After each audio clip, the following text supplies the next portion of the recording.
Mi hijo vació nuestras cuentas bancarias y desapareció con su novia criminal. Tenía el corazón destrozado hasta que mi nieto de 13 años me sonrió y me dijo: «Abuela, no te preocupes, yo me encargué de esto». Días después, mi hijo llamó gritando: «Mi nombre es Carmen, tengo 67 años, y lo que voy a contarte cambió mi vida para siempre. Durante 35 años trabajé como maestra de primaria en Guadalajara, México. Me jubilé con una pensión modesta pero digna, pensando que mis últimos años serían tranquilos. Qué equivocada estaba. El día que descubrí que mi propio hijo había robado los $43,000 del fondo universitario de su hijo, mis manos temblaron tanto que no podía ni sostener el teléfono. Cuando vi que mis ahorros de toda una vida se habían reducido a solo $12, sentí que el mundo se me venía encima. Pero lo que no sabía era que mi nieto Sebastián, ese niño aparentemente normal de 13 años, tenía un plan que iba a cambiar todo. Mi hijo Roberto, de 42 años, vivía con nosotros desde que su esposa murió en el parto. Se suponía que él era el proveedor de la casa, mientras yo cuidaba a Sebastián. Confiaba en él completamente. Hasta ese martes fatídico, cuando fui al banco y descubrí la traición más grande de mi vida. Sigue mi historia hasta el final y comenta la ciudad desde donde me estás viendo para saber qué tan lejos ha llegado mi relato. Mi nombre es Carmen Elena Vázquez, tengo 67 años y durante 35 años dediqué mi vida a enseñar a niños de primaria en la escuela Benito Juárez de Guadalajara. Siempre fui una mujer trabajadora, responsable, de esas que se levantan a las 5 de la mañana para preparar el desayuno antes de irse a trabajar. Nunca me casé después de que el padre de Roberto nos abandonó cuando mi hijo tenía apenas 8 años. Desde entonces, fue solo él y yo contra el mundo. Roberto creció siendo mi orgullo. Lo mantuve estudiando con mi sueldo de maestra, le pagué la universidad, lo apoyé cuando decidió estudiar administración de empresas. Cuando conoció a Mónica, su esposa, yo fui la primera en darles mi bendición. Era una muchacha dulce, trabajadora, y se notaba que lo amaba de verdad. Cuando me dijeron que esperaban un bebé, yo sentí que mi vida estaba completa. Pero el destino es cruel. Mónica murió durante el parto de Sebastián. Una complicación que nadie esperaba, una hemorragia que los doctores no pudieron controlar. Vi a mi hijo desmoronarse completamente. Roberto entró en una depresión tan profunda que por meses no podía ni ver a su propio hijo. Yo me hice cargo de todo, del bebé, de la casa, de los gastos, de mantener a mi hijo a flote. «Mamá, no puedo hacerlo», me decía Roberto llorando en las madrugadas. «Cada vez que veo a Sebastián, veo a ella. No puedo». Y yo como siempre le respondía: «Tranquilo, mijo, yo me encargo. Tú tómate tu tiempo para sanar». Ese tiempo se convirtió en 13 años. Durante todos estos años, yo crié a Sebastián como si fuera mi propio hijo. Le enseñé a caminar, a hablar. Lo llevé a la escuela todos los días. Lo cuidé cuando estaba enfermo. Le ayudé con las tareas. Roberto trabajaba, sí, pero emocionalmente nunca estuvo presente. Era como si viviera con nosotros, pero no fuera realmente parte de la familia. Yo usé mi pensión para mantener la casa. Éramos una familia de clase media, nada lujoso, pero vivíamos cómodamente en una casa de 3 recámaras en la colonia americana.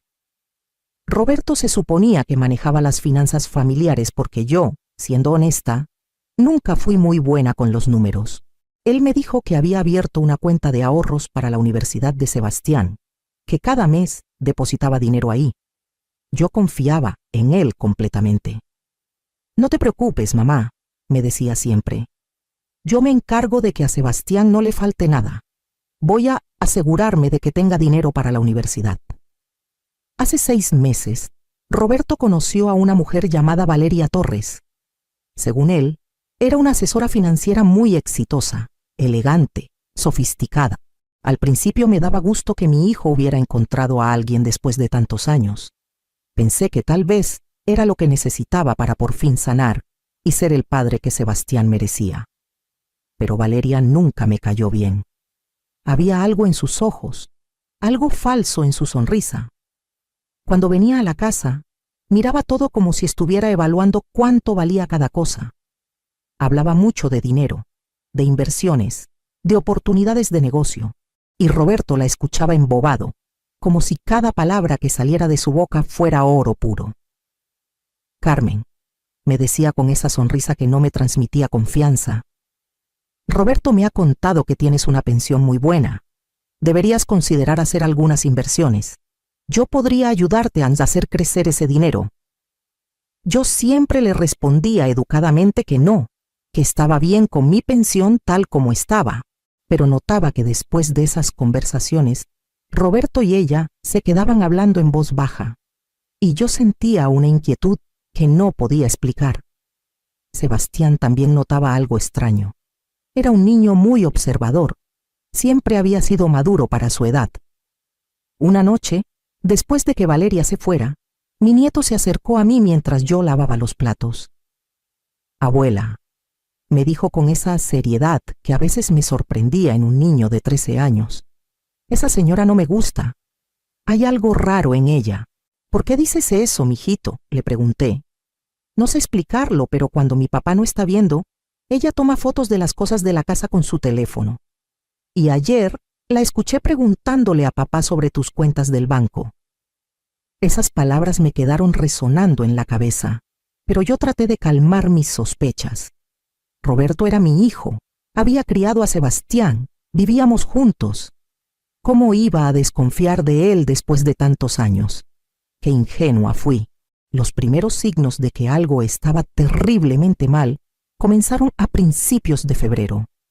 Roberto empezó a llegar tarde a casa, a veces hasta las 2 o 3 de la madrugada. Cuando le preguntaba dónde había estado, me respondía de manera evasiva. «Estuve con Valeria, mamá. Estamos trabajando en unos proyectos de inversión muy importantes, cosas que tú no entenderías». Esa frase me dolió. Durante 35 años manejé mi salario, pagué todas las cuentas de la casa, crié a mi hijo sola. ¿Cómo que no entendería? A mediados de febrero noté que Roberto empezó a recibir muchas llamadas que contestaba en privado. Se iba al patio, cerraba la puerta de su cuarto o salía a la calle para hablar. Una noche lo escuché discutiendo con alguien por teléfono. No puedo conseguir más dinero tan rápido», decía en voz baja, pero lo suficientemente alta para que yo pudiera escuchar desde la cocina.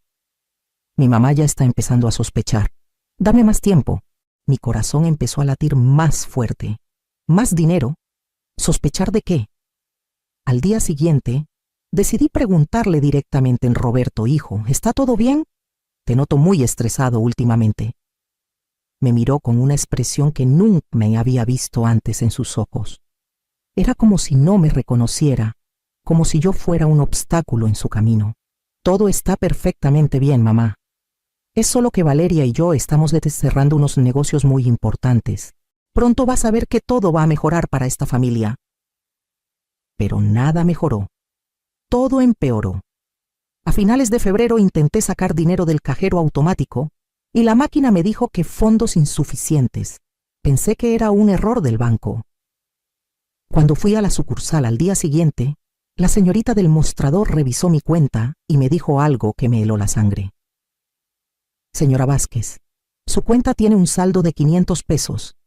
Aquí veo que se han hecho varios retiros grandes en las últimas semanas». «Eso es imposible», le dije temblando. «Yo no he retirado dinero grande, solo mis gastos normales». Me mostraron los movimientos en la pantalla. Retiro de 20,000 pesos el 5 de febrero. Retiro de 30,000 pesos el 12 de febrero. Transferencia de 40,000 pesos el 18 de febrero. Todos hechos desde la sucursal del centro de la ciudad, a horas en que yo estaba en casa. «Señora, ¿alguien más tiene acceso a su cuenta?», me preguntó la empleada con cara de preocupación. Roberto. Solo Roberto tenía acceso a mis cuentas. Yo le había dado una tarjeta adicional y el NIP años atrás, cuando empezó a ayudarme con las compras del supermercado. Llegué a casa ese día sintiéndome mareada, confundida, traicionada. Cuando Roberto llegó esa noche, lo esperé en la sala. Roberto, necesitamos hablar. Le dije tratando de mantener la calma. ¿Qué pasa, mamá? Se ve muy seria. Fui al banco hoy. Alguien ha estado retirando dinero de mi cuenta, dinero que yo no autoricé. Vi cómo su cara cambió completamente. Primero sorpresa fingida, después enojo. ¿Me estás acusando de robar, mamá? ¿En serio? Después de todo lo que he hecho por esta familia, después de todos los años que he vivido aquí cuidándote, manteniéndote, ¿así me pagas? Su reacción me confundió tanto que por un momento dudé de mí misma. Tal vez había sido un error del banco. Tal vez yo había autorizado esos movimientos y no me acordaba. No, hijo, yo no te estoy acusando de nada. Solo quiero entender qué pasó. Lo que pasó es que ya estoy harto de tus desconfianzas, mamá. Estoy harto de que dudes de todo lo que hago. Valeria tiene razón. Dice que tú nunca has confiado en mí, que siempre me has tratado como si fuera un niño incapaz. Esa noche Roberto se fue de la casa dando un portazo. No regresó en 2 días. Sebastián notó inmediatamente que algo estaba mal. Mi nieto siempre había sido muy perceptivo, pero esos días parecía estar especialmente atento a todo lo que pasaba en la casa. Abuela, ¿dónde está mi papá?, me preguntó el segundo día. Se fue con Valeria, mijito. Regresa pronto. Sebastián me miró con esos ojos tan inteligentes que tenía, tan parecidos a los de su madre. Abuela, ¿te puedo decir algo? Pero prométeme que no se lo vas a contar a nadie. Claro, mijito, puedes contarme lo que sea. Ayer, antes de que mi papá se fuera, lo vi en tu cuarto. Estaba sacando papeles de tu cajón, el donde guardas tus documentos importantes. Cuando me vio, cerró todo muy rápido y me dijo que estaba buscando unas facturas. Pero yo creo que estaba mintiendo. Mi sangre se heló. En ese cajón yo guardaba mis documentos del banco, mis tarjetas, mis papeles de la pensión. También guardaba ahí la información de la cuenta universitaria de Sebastián. Esa misma noche, Roberto regresó, pero no estaba solo. Venía con Valeria, y los dos parecían muy nerviosos. Mamá, me dijo Roberto evitando mirarme a los ojos. Valeria y yo hemos estado hablando. Creemos que sería mejor si tú te mudaras a un lugar más pequeño, más fácil de mantener. Nosotros nos podemos quedar aquí con Sebastián. Sería mejor para todos. ¿Cómo que me mude?, pregunté incrédula. Roberto, esta es mi casa. Aquí he vivido por 20 años. Aquí crié a Sebastián. Valeria, que hasta ese momento había permanecido callada, habló con una sonrisa que me dio escalofríos. Carmen, lo que Roberto trata de decirte es que ya es hora de que empieces a pensar en tu futuro. Eres una mujer mayor, necesitas menos espacio, menos responsabilidades. Nosotros podemos hacernos cargo de Sebastián. Tú mereces descansar. Yo no quiero descansar, le respondí firmemente. Y yo no me voy a ningún lado. Esa noche los escuché hablando en voz baja en el cuarto de Roberto. No pude entender todo, pero sí escuché fragmentos que me aterrorizaron. Tiene que firmar los papeles antes de que se dé cuenta. La cuenta del niño ya está casi vacía. Si no coopera, vamos a tener que buscar otra forma. No pude dormir en toda la noche. Al día siguiente, temprano en la mañana, antes de que Roberto y Valeria despertaran, salí de la casa y fui directo al banco. Necesitaba revisar la cuenta universitaria de Sebastián, esa cuenta que Roberto manejaba y que se suponía tenía los ahorros para el futuro de mi nieto. Lo que descubrí me destrozó el alma. La cuenta, que debería haber tenido $43,000 ahorrados durante 13 años, tenía exactamente $12. $12 era todo lo que quedaba del futuro de mi nieto. En ese momento entendí la magnitud de la traición. Mi propio hijo, el niño que yo había criado, que había sacrificado todo por él, había robado no solo mis ahorros, sino el futuro de su propio hijo. Regresé a casa temblando, sintiéndome físicamente enferma. Roberto ya se había ido, supuestamente al trabajo, pero Valeria seguía ahí, desayunando en mi cocina como si fuera la dueña de la casa. cuando me vio llegar, me sonrió con esa sonrisa falsa que tanto odiaba. Carmen, qué bueno que regresaste. Roberto y yo estuvimos hablando y decidimos que este fin de semana vamos a llevar a Sebastián a conocer las casas de retiro que hemos estado viendo para ti. Vas a ver que te van a encantar. En ese momento algo dentro de mí se rompió para siempre. Pero lo que ellos no sabían era que mi nieto de 13 años había estado escuchando toda la conversación desde las escaleras. Y lo que ellos tampoco sabían era que Sebastián tenía planes propios. Esa noche no pude dormir. Daba vueltas en mi cama pensando en los $12 que quedaban de los 43,000 que había ahorrado para Sebastián. Me sentía la abuela más tonta del mundo. ¿Cómo había sido tan ingenua? ¿Cómo había confiado tan ciegamente en mi propio hijo? A las 3 de la madrugada, escuché pasos suaves en el pasillo. Era Sebastián, que se acercó a mi cuarto en pijama y pantuflas. «Abuela, ¿estás despierta?» «Sí, mijito, ven acá». Sebastián se sentó en mi cama y me miró con esos ojos tan serios que tenía. «Abuela, yo sé lo que está pasando». «¿Qué sabes, mi amor?» «Sé que mi papá te está robando dinero. Sé que Valeria es una estafadora y sé que planean sacarte de esta casa». Me quedé helada. ¿Cómo un niño de 13 años podía saber todo eso? «Sebastián, ¿cómo sabes esas cosas?» Mi nieto me sonrió de una manera que nunca había visto antes. Era una sonrisa confiada, casi adulta. «Abuela, hay muchas cosas sobre mí que no sabes, cosas que he estado aprendiendo en secreto durante años». Sebastián se levantó y me hizo una seña para que lo siguiera. Caminamos en silencio hasta su cuarto. Cerró la puerta con seguro y encendió su computadora. Lo que vi en esa pantalla cambió mi mundo para siempre.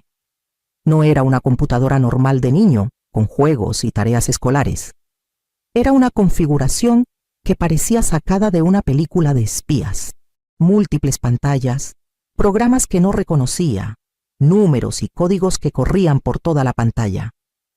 «Sebastián, ¿qué es todo esto?» «Abuela, siéntate. Te voy a explicar algo que va a sonar increíble, pero necesito que confíes en mí». Me senté en su cama, completamente confundida. Desde que tenía 8 años he estado estudiando computación e informática por mi cuenta. No solo juegos, sino programación real, seguridad cibernética, investigación digital. Soy mucho mejor en esto de lo que cualquier adulto se imagina. «Pero, mijito, ¿cómo aprendiste todo eso?» «Internet, abuela. Cursos en línea, videos, foros especializados. He estado aprendiendo de hackers profesionales, de expertos en seguridad, de gente que trabaja para el FBI. La mayoría piensa que soy un adulto porque escribo como adulto y sé cosas que normalmente solo saben los profesionales». Sebastián comenzó a mostrarme cosas en la pantalla que no entendía completamente, pero que se veían muy impresionantes.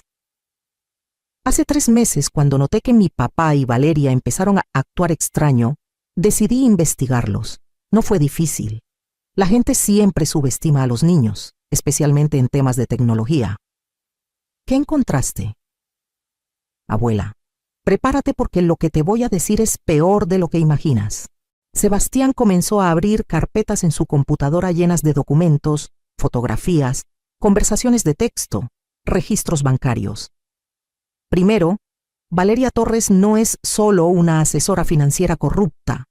Es una estafadora profesional con antecedentes penales en 3 estados. Ha estado usando a mi papá para acceder a tu dinero y al dinero de otros clientes mayores. Me mostró una pantalla con el historial criminal de Valeria. Fraude, estafa, robo de identidad. Una foto policial de hace 5 años. Segundo, mi papá no solo te ha robado a ti. Desde que está con Valeria, ha ayudado a estafar a 17 adultos mayores por un total de más de $400,000. ¿$400,000? Sí, abuela. Valeria conseguía a los clientes personas mayores con ahorros y mi papá la ayudaba a ganarse su confianza. Después vaciaban las cuentas y desaparecían. Tú eres la número 18. Me sentí mareada. Mi hijo no solo me había traicionado a mí, sino que había arruinado la vida de 17 familias más. Tercero, continuó Sebastián, y esto es lo peor de todo. Mi papá sacó un préstamo de $30,000 a tu nombre. Falsificó tu firma en los documentos. Técnicamente tú tienes una deuda de $30,000 que no sabías que existía. ¿Cómo es posible eso? Fácil. Él tenía acceso a todos tus documentos, a tus identificaciones, a tu información personal. Para el banco, parecía que tú habías solicitado el préstamo. En ese momento entendí por qué Roberto había estado tan nervioso las últimas semanas, por qué recibía tantas llamadas, por qué quería sacarme de la casa. No solo había robado mi dinero, sino que había creado una deuda enorme a mi nombre. Sebastián, ¿cómo pudiste descubrir todo esto? Abuela, es más fácil de lo que crees cuando sabes cómo hacer investigación digital. Accedí a los correos electrónicos de mi papá, rastreé las transacciones bancarias, investigué los antecedentes de Valeria, encontré a las otras víctimas. He estado recopilando evidencia durante 3 meses. ¿Y qué vamos a hacer con toda esta información? Sebastián me sonrió con esa confianza que me tranquilizaba y me asustaba al mismo tiempo. Abuela, no te preocupes, yo ya me encargué de todo. ¿Cómo que te encargaste de todo? Mientras tú estabas en el banco descubriendo lo de la cuenta universitaria, yo estuve muy ocupado. Presenté alertas de fraude en todos los bancos donde tienen cuentas. Reporté a Valeria con la Comisión Estatal Bancaria y con su empleador. Documenté toda la evidencia y la envié a las autoridades apropiadas. No podía creer lo que estaba escuchando. Sebastián, ¿hiciste todo eso? ¿Cómo? Abuela, llevo años preparándome para algo así. No sabía que iba a ser mi propio papá, pero siempre supe que algún día necesitaría proteger a nuestra familia. Tú has sido la única persona que realmente me ha cuidado en toda mi vida. No iba a permitir que te lastimaran. En ese momento me di cuenta de que mi nieto de 13 años no era un niño normal. Era extraordinario de una manera que yo nunca había imaginado. Pero hay algo más, abuela. Algo que descubrí ayer y que lo cambia todo. ¿Qué cosa? Mi papá y Valeria no planeaban solo robarte y echarte de la casa. Encontré conversaciones entre ellos donde hablan de hacerte firmar un poder notarial que les daría control total sobre todos tus bienes. Y si tú no cooperabas, tenían un plan para declararte mentalmente incapacitada. Sentí como si el piso se abriera debajo de mis pies. ¿Quería declararme loca? Sí, abuela. Valeria conoce doctores corruptos que habrían testificado que tú tienes demencia o Alzheimer. Te habrían internado en un psiquiátrico y ellos habrían quedado como tus tutores legales. Habrían tenido acceso a tu pensión, a la casa, a todo. Pero lo que ellos no sabían era que mi nieto había estado documentando cada paso de su plan criminal. Abuela, mañana en la mañana vas a recibir una llamada del FBI. Les mandé toda la evidencia que tengo. También vas a recibir una llamada del banco cancelando ese préstamo fraudulento. Y Valeria va a recibir una llamada de su jefe despidiéndola inmediatamente. ¿El FBI? Sí, abuela. Cuando cruzas las líneas estatales para cometer fraude, se convierte en un crimen federal. Mi papá y Valeria están en serios problemas. En ese momento supe que ya no estaba sola. Mi nieto de 13 años había resultado ser mi protector, mi vengador, mi salvador. Pero lo que ellos no sabían era que Sebastián tenía un plan mucho más elaborado de lo que yo podía imaginar. Al día siguiente, viernes por la mañana, Sebastián y yo desayunamos solos. Roberto había salido muy temprano, según él, a una reunión de trabajo importante. Yo sabía que en realidad había ido a encontrarse con Valeria para planear su siguiente movimiento. Lo que ellos no sabían era que cada paso que daban, mi nieto los estaba monitoreando. Abuela, me dijo Sebastián mientras comía su cereal, hoy van a pasar muchas cosas. Necesito que actúes completamente normal. Si mi papá o Valeria notan que algo ha cambiado, podrían sospechar. ¿Qué tipo de cosas van a pasar? Las llamadas que te dije ayer, pero también otras cosas que puse en movimiento. Es importante que cuando mi papá regrese, tú te comportes como si todavía no supieras nada. A las 10 de la mañana, tal como Sebastián había predicho, sonó el teléfono. Era una agente del FBI llamada Sandra Mendoza.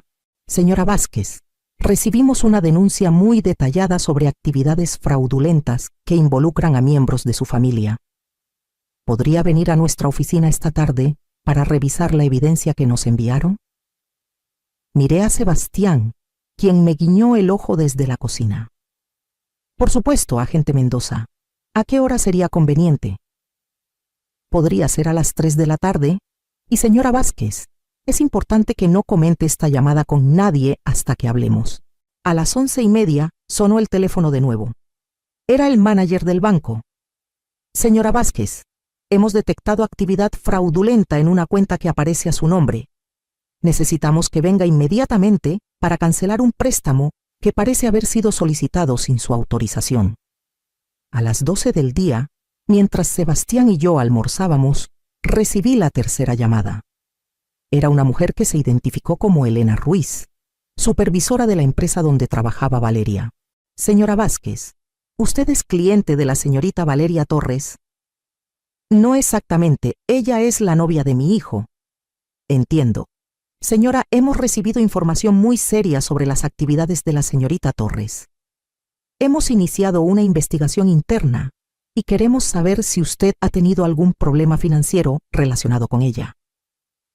Bueno, yo dudé, recordando las instrucciones de Sebastián de actuar normal.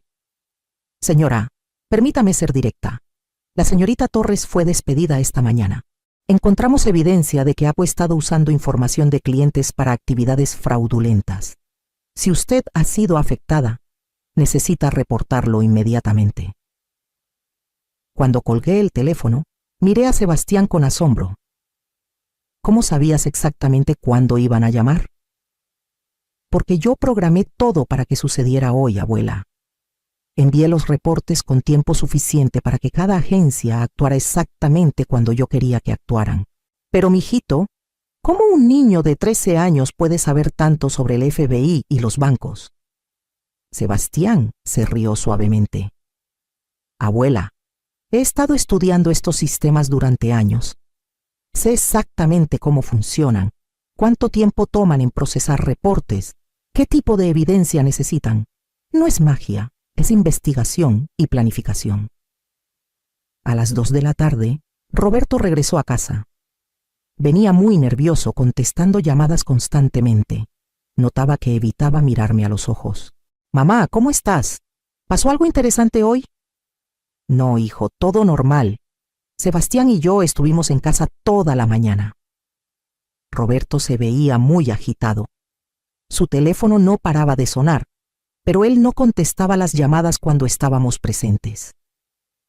Mamá, Valeria y yo vamos a salir esta tarde. Vamos a ver unas casas para ti, esas que te comentamos ayer. Está bien, hijo. Sebastián, que estaba sentado en la sala haciendo su tarea, levantó la vista por un segundo y me hizo una seña muy sutil con los ojos. Era una señal que habíamos acordado. Significaba, mantente tranquila, todo está bajo control. A las 2:30, el teléfono de Roberto sonó y esta vez sí contestó. Desde la cocina pude escuchar fragmentos de una conversación que claramente lo estaba alterando mucho. ¿Cómo que me despidieron? Eso es imposible. ¿Qué investigación? ¿Qué evidencia? Roberto salió al patio para continuar la llamada, pero Sebastián ya había anticipado esto. Mi nieto había colocado discretamente su teléfono cerca de la puerta del patio, grabando toda la conversación. Después de 10 minutos, Roberto regresó a la casa completamente pálido. Mamá, tengo que salir urgentemente. Hay un problema en el trabajo de Valeria. ¿Qué tipo de problema, hijo? No es nada importante, mamá. Solo un malentendido que vamos a resolver rápidamente. Pero yo podía ver el pánico en sus ojos. Sebastián tenía razón. Mi hijo sabía que algo estaba saliendo muy mal, pero no sabía exactamente qué. Roberto se fue de la casa casi corriendo. Sebastián inmediatamente encendió su computadora y me mostró un programa que estaba rastreando la ubicación del teléfono de mi hijo.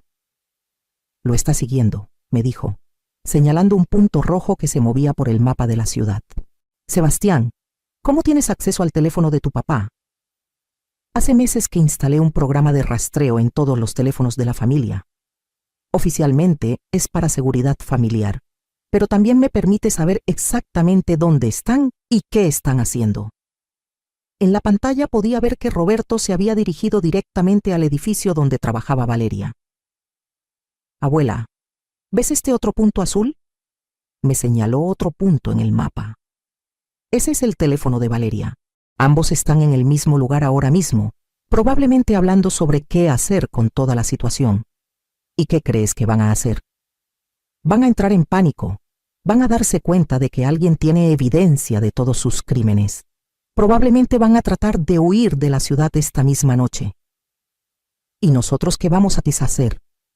Sebastián me sonrió con esa confianza que ya me estaba empezando a tranquilizar. Nosotros no vamos a hacer nada, abuela. Ellos van a hacer exactamente lo que yo quiero que hagan. ¿Qué quieres decir? Quiero decir que he estado 3 pasos adelante de ellos desde el principio. Cuando salgan de esa oficina, van a ir directo a recoger el dinero que robaron. Cuando vayan por el dinero, van a caminar directo hacia la trampa que les preparé. A las 4 de la tarde, mientras yo estaba en la oficina del FBI dando mi declaración con la agente Mendoza, Sebastián estaba en casa monitoreando cada movimiento de Roberto y Valeria.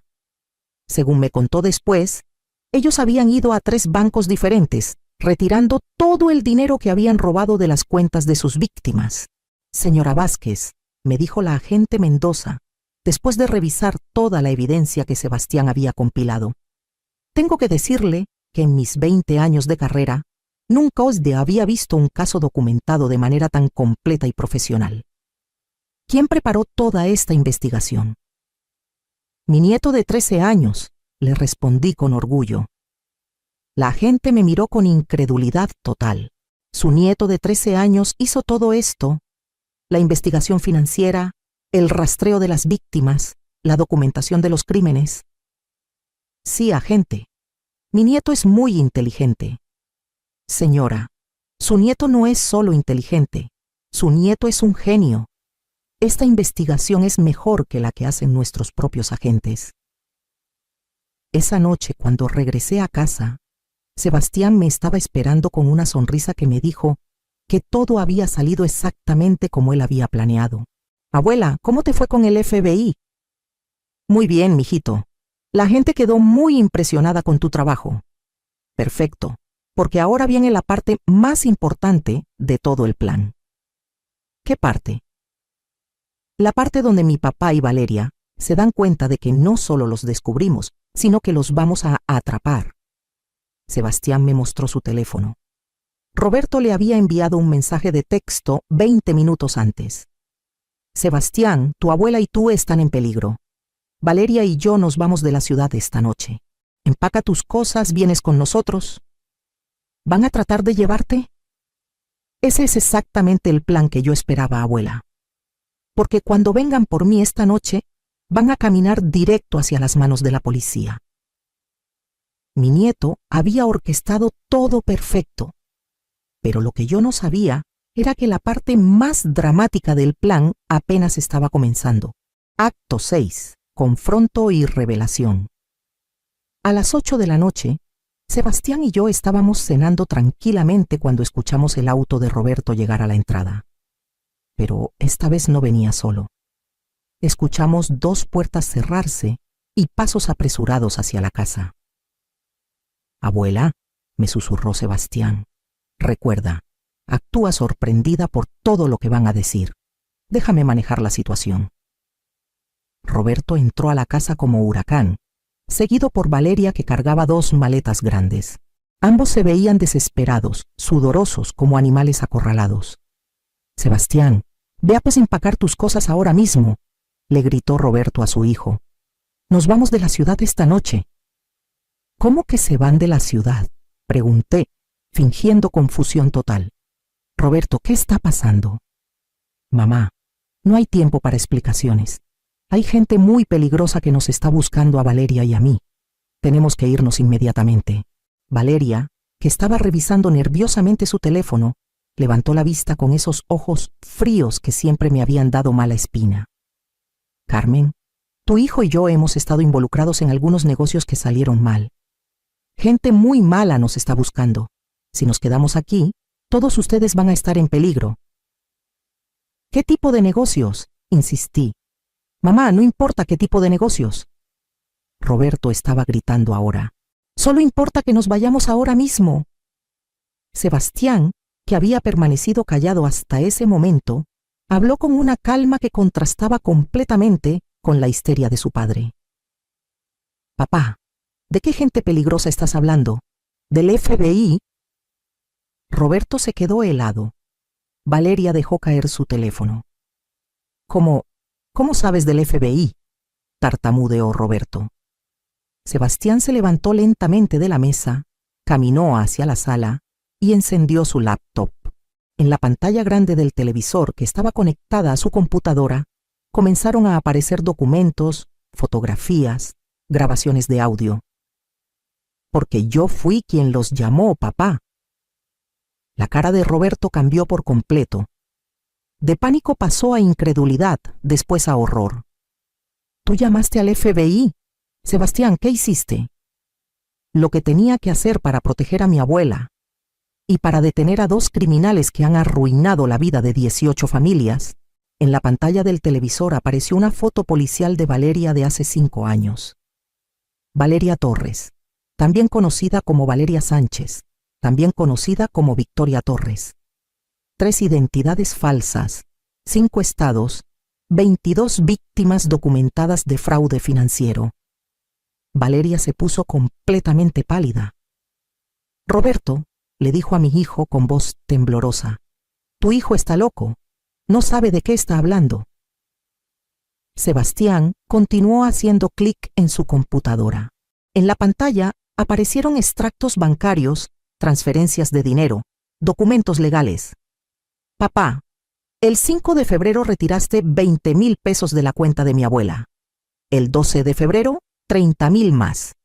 El 18 de febrero, transferiste 40,000 pesos a una cuenta que pertenece a Valeria bajo el nombre de Victoria Torres. Roberto estaba temblando ahora. Sebastián, hijo, tú no entiendes. Yo iba a devolver ese dinero. Era solo un préstamo temporal. ¿Un préstamo temporal? Sebastián hizo clic en otro archivo. Como el préstamo temporal de $30,000 que sacaste a nombre de mi abuela sin su autorización. En la pantalla apareció el documento del préstamo con la firma falsificada de mi nombre. O tal vez te refieres a los préstamos temporales que hicieron con el dinero de María González, de 73 años. O con el dinero de Carlos Herrera, de 81 años. O con el dinero de Rosa Martínez, de 69 años. Una por una, las fotos de las víctimas fueron apareciendo en la pantalla. Eran rostros de personas mayores, gente como yo, que había confiado en los criminales equivocados. 17 personas mayores, papá, $400,000 robados, 5 años de cárcel mínimo por fraude federal. Valeria, que hasta ese momento había estado callada, explotó de furia. Eres solo un niño estúpido que no sabe nada de la vida. Tu papá y yo somos adultos. Podemos hacer lo que queramos con nuestro dinero. Sebastián la miró con esa frialdad que me recordaba tanto a su madre. Valeria, no es su dinero, es dinero robado. Y ahora mismo, mientras estamos aquí hablando, hay agentes federales rodeando esta casa. Roberto y Valeria corrieron hacia las ventanas. Efectivamente, había luces rojas y azules afuera. Varios autos policiales habían llegado sin hacer ruido. ¿Cómo sabían que íbamos a estar aquí?, gritó Valeria. Sebastián levantó su teléfono. Porque los he estado rastreando todo el día. Sabía que iban a venir por mí esta noche. Sabía que iban a tratar de huir. Y también sabía que este era el momento perfecto para que la policía los arrestara con toda la evidencia. Roberto se dejó caer en el sofá completamente derrotado. Sebastián, ¿por qué? Soy tu papá. ¿Por qué me hiciste esto? Mi nieto se acercó a su padre y por primera vez en toda la noche vi emociones reales en sus ojos. No era solo el genio frío y calculador. También era un niño de 13 años que acababa de entregar a su propio padre a la policía. Porque tú nunca fuiste mi papá, Roberto. Mi papá habría muerto antes de robarle a su propia madre. Mi papá habría protegido a su familia, no la habría traicionado. Mi papá habría honrado la memoria de mi mamá. No la habría deshonrado asociándose con una criminal. Las lágrimas comenzaron a rodar por las mejillas de Roberto. Sebastián, yo solo quería darte una vida mejor. Valeria me prometió que podríamos hacer mucho dinero, que podríamos vivir bien. Mentiste, papá. No querías darme una vida mejor. Querías darte una vida mejor a ti mismo, sin importar a quién lastimaras en el proceso. Incluida mi abuela, la única persona que realmente me ha cuidado en toda mi vida. En ese momento sonó el timbre de la casa. Era la agente Mendoza del FBI, acompañada por 4 agentes más. Señora Vázquez, ¿podemos pasar? Por supuesto, agente.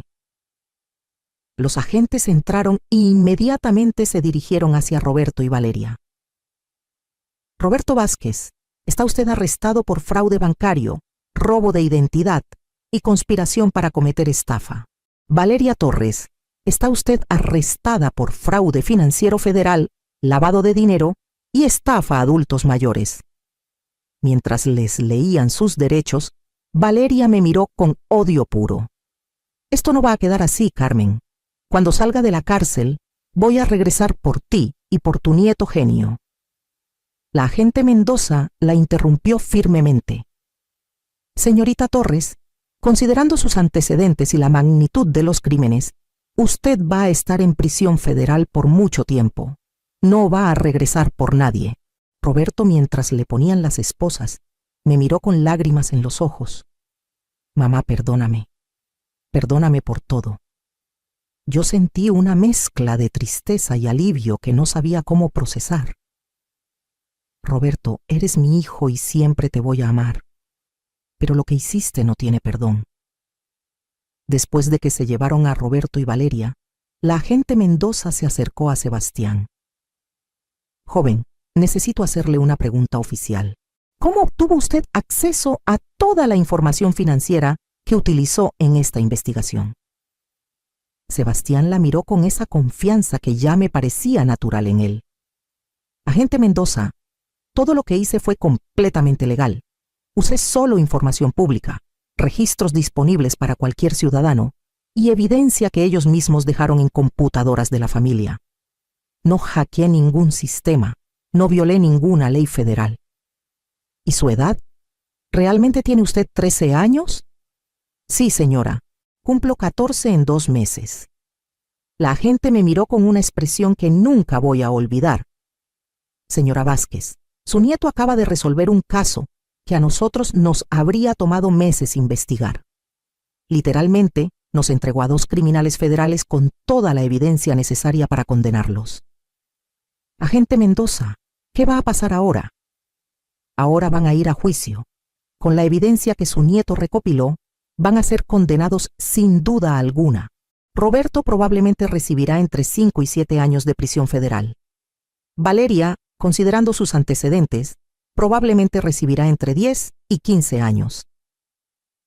Esa noche, después de que todos se fueron, Sebastián y yo nos sentamos en la sala, finalmente solos, finalmente seguros. Sebastián, ¿cómo te sientes? Triste, abuela, pero también aliviado.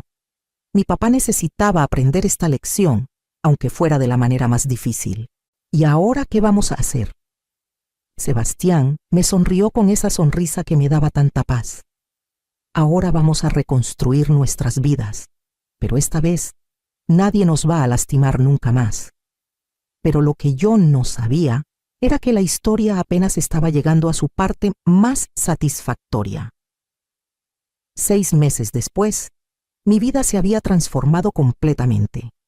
Roberto fue sentenciado a 5 años en prisión federal por fraude, robo de identidad y conspiración. Valeria recibió 12 años por fraude federal múltiple y lavado de dinero. La justicia había sido servida de la manera más perfecta posible, pero lo más importante de todo es que recuperamos $18,400 del dinero robado. No era todo lo que habían robado, pero era suficiente para reconstruir el fondo universitario de Sebastián y asegurar nuestro futuro inmediato. Las otras 17 víctimas también recuperaron al menos parte de su dinero cuando liquidaron los bienes de Valeria. El préstamo fraudulento de $30,000 fue cancelado completamente. El banco no solo eliminó la deuda, sino que me pidió disculpas formales por no haber detectado la falsificación de mi firma. Incluso me ofrecieron servicios bancarios gratuitos de por vida como compensación. Pero la transformación más increíble fue la de Sebastián. Mi nieto usó toda la experiencia de este caso para crear algo extraordinario. Con la ayuda de un abogado especialista en menores que conocimos durante el proceso legal, Sebastián estableció un sitio web profesional llamado Servicios de Protección Financiera Familiar. Por supuesto, debido a su edad, yo soy oficialmente la propietaria del negocio, pero Sebastián es el cerebro detrás de todo.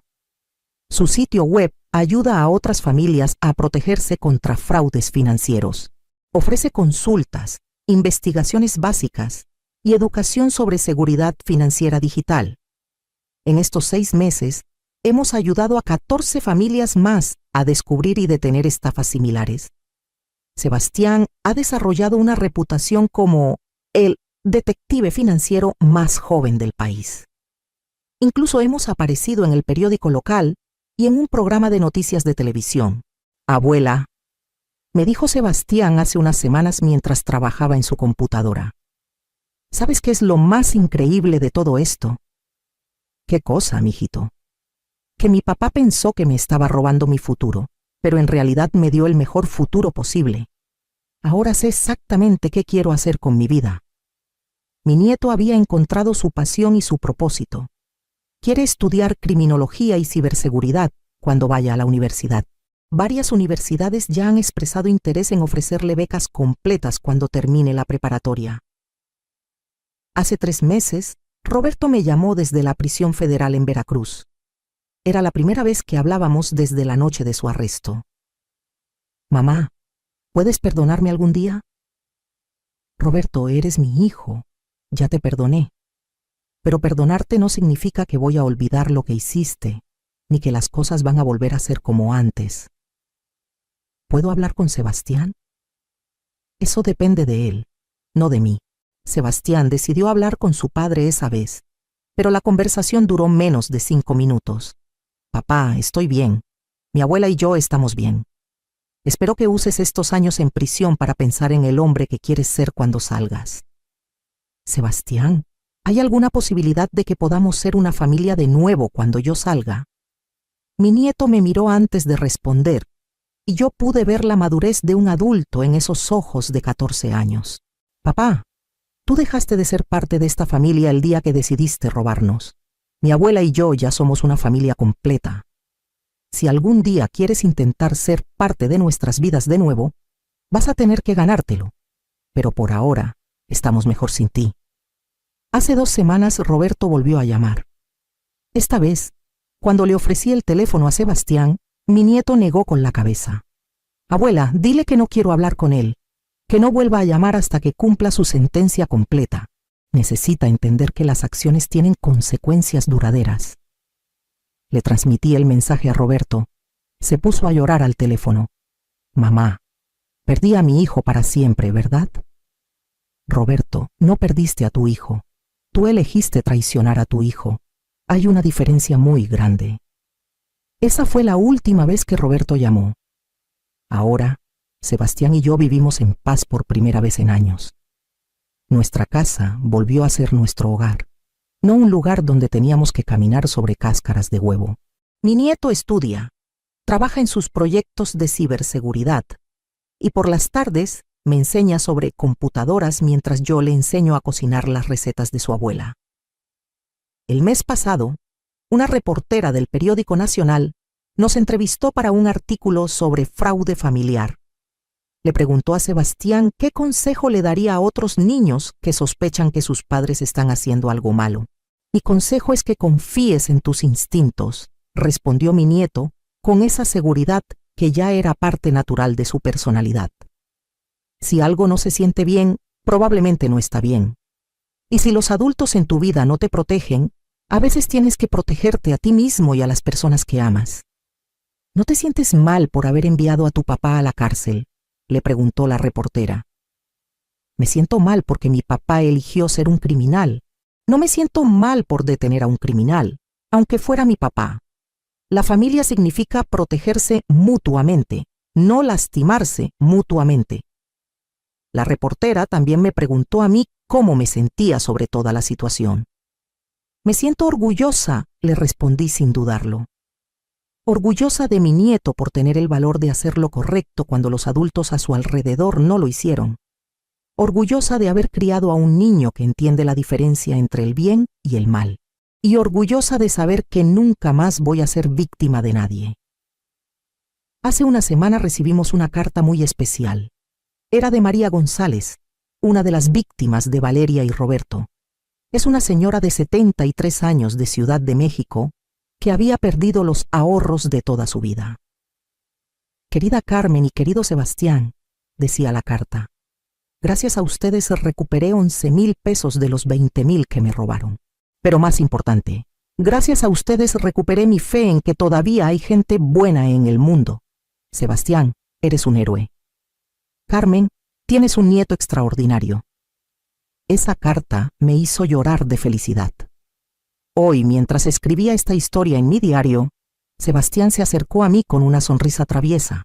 Abuela, ¿sabías que nuestro sitio web recibió una solicitud muy interesante hoy? ¿Qué tipo de solicitud? Una universidad en Estados Unidos quiere que vaya a dar una conferencia sobre seguridad financiera familiar. Me van a pagar $5,000 por 2 horas de presentación. $5,000. Sebastián, eso es increíble. Sí, abuela, pero lo más increíble es que al final de todo esto nosotros ganamos.